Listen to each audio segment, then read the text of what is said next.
Prakash, thanks very much. Great speaking with you.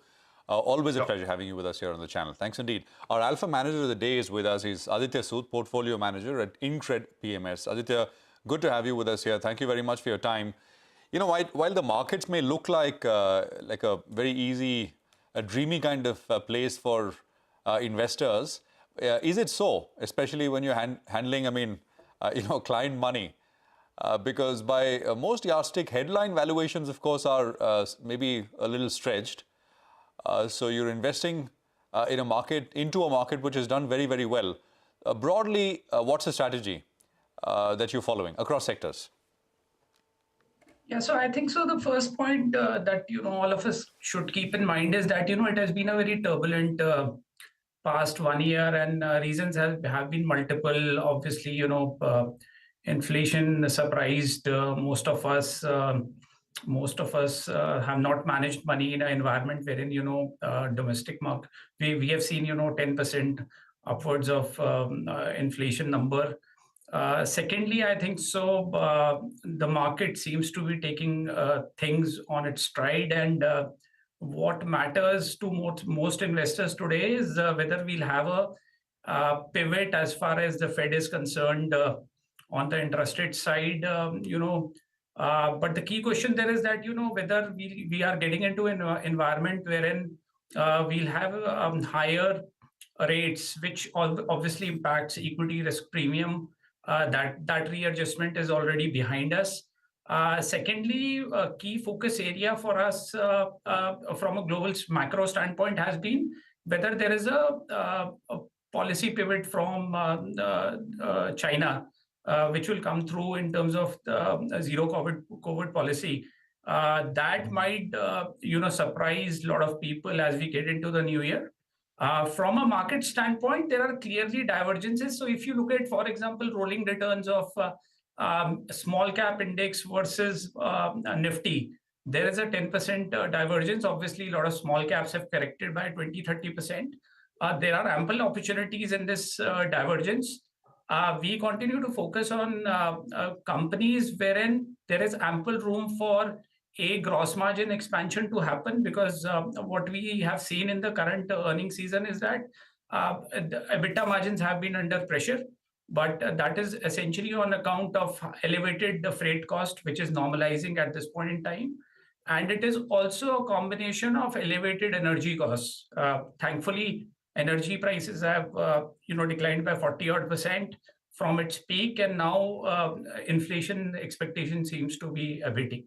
So our view is that this is a constructive environment for stock picking. Most of the sectors offer opportunities in terms of focusing on companies wherein PE multiples can expand and margins can mean revert. Aditya, afternoon. Let's talk about stock picking then, right? That's the way to go. You're seeing value emerge in the IT space. I remember the last time you spoke, you said that you're adding Intellect Design Arena. Any other stock in the mid-cap IT space which is looking attractive to you? Sure. So we have held, Tech Mahindra for quite some time. We are fairly constructive on the prospects of engineering, research, design companies within IT. I think so. The challenging aspect of investing into IT, let's say 1 year back, was valuations were very elevated. Today, that is not a challenging aspect. I think so. The key critical question going forward from here is that whether demand is going to hold on, or whether you can align yourself into companies wherein you have a very strong sectoral leadership emerging. And as we are aware that Tech Mahindra is having 40% of its revenues coming from telecom, and obviously as 5G rollout happens, they would tend to gain. More importantly, there is a leadership transition which is there. We have been holding the stock for last 3 years, and we are absolutely comfortable holding, large cap IT, things like HCL Tech we have held in the past. So we continue to be very, very constructive in this space. Intellect Design Arena was a recent introduction in the portfolio. What we do believe is that there is ample room for mean reversion in terms of margins. For a company like Intellect, which is more focused on the product side, obviously there is ample room for margins to expand from here on. But the key here is that one has to take a slightly medium to long term call, which is possibly a 2-3 year call. And what we have also seen in terms of margin levers is that, Indian IT companies historically, they have gained market share in a down cycle. Secondly, there are a lot of cost levers that these companies have. And we do believe that, in a down cycle, those cost levers come to fore and margins would stay protected. Obviously demand is a great factor here, and our belief is that demand should be stable. Okay, hi Aditya. Since it's the start of the month, well, we are talking a lot about auto names. How do you approach the space? I recall when we charted last, we were talking about a forgings player, that's Forgings, that has valuation comfort. What else do you like from this space? So we have Higashi Motors, we have which is predominantly supplying motors. We have Forging in the portfolio.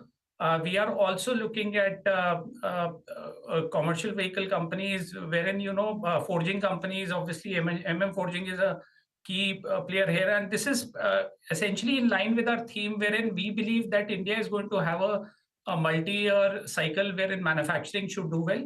Within manufacturing, if you have got a space wherein companies benefit structurally, it could be a combination of having a leadership position on the forging side. Obviously, Forging has that. They have suffered a lot because of, steel prices being slightly elevated over the past 6 months. That pressure is off the table now. And secondly, freight cost. Freight cost for most of these companies had doubled. So I believe that, there is a good room for EBITDA and operating margins, gross margins to also expand going forward. Obviously, demand is reasonably strong, be it the Class 8 trucks in the US or the domestic MHCV cycle. So both the cycles are in favor as far as the auto ancillary companies are concerned. So we have been reasonably constructive on this space. In manufacturing, what about the electronics manufacturing services, the EMS space? We have, I think, two recent entries. There is Sirma, there is Keynes, there are things like Dixon, Amber. Anything interests you there? So, generally, we have been avoiding a lot of these companies which have got recently IPO'd, and our focus has been to focus on companies, once the euphoria once the companies are beaten down, we typically look at a 3 to 5 year cycle to position ourselves. But what we want is a comfort of valuation. So there are not so obvious companies in this space which are not, extremely expensive.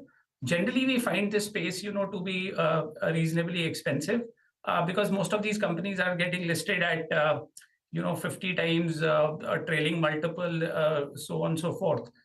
So PLI in electronic manufacturing, I would say that we would like to, at this point in time, avoid purely because of valuations. Even though the demand headwind, there is a demand tailwind which is there. We have been avoiding this space generally. Okay, all right. Final question, Aditya, before we let you go then, from the financial and banking space, I think you had liked these smaller banks. And in the holding companies, you had reshuffled your portfolio. I think you had sold IDFC and you got into Equitas Holding. From here on, what are you positive on?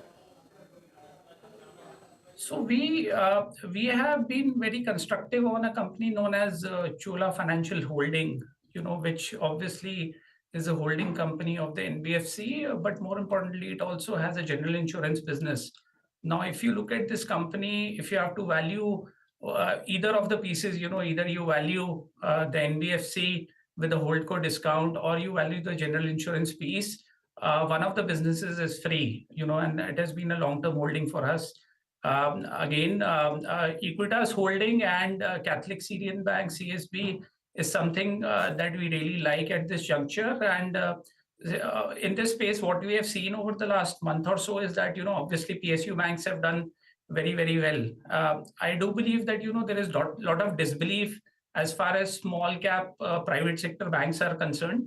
Both these banks have a ROA which is higher than 1.5, which is a filter that we use in terms of, having asset quality. Obviously has not been a problem for most of these banks. They have traded at northwards of 2 times price to book in the past. So we have got, a considerable expansion, mean reversion here in terms of expansion multiple, and then obviously loan growth continues to trend well. So we believe that both these companies, CSB and Equitas, are a reasonable place in the banking space. All right, it's been good talking to you, Aditya. Thanks so much for stopping by, sharing your views on a whole host of sectors as well as individual stocks. Wishing you a good week ahead and a cracking weekend as well.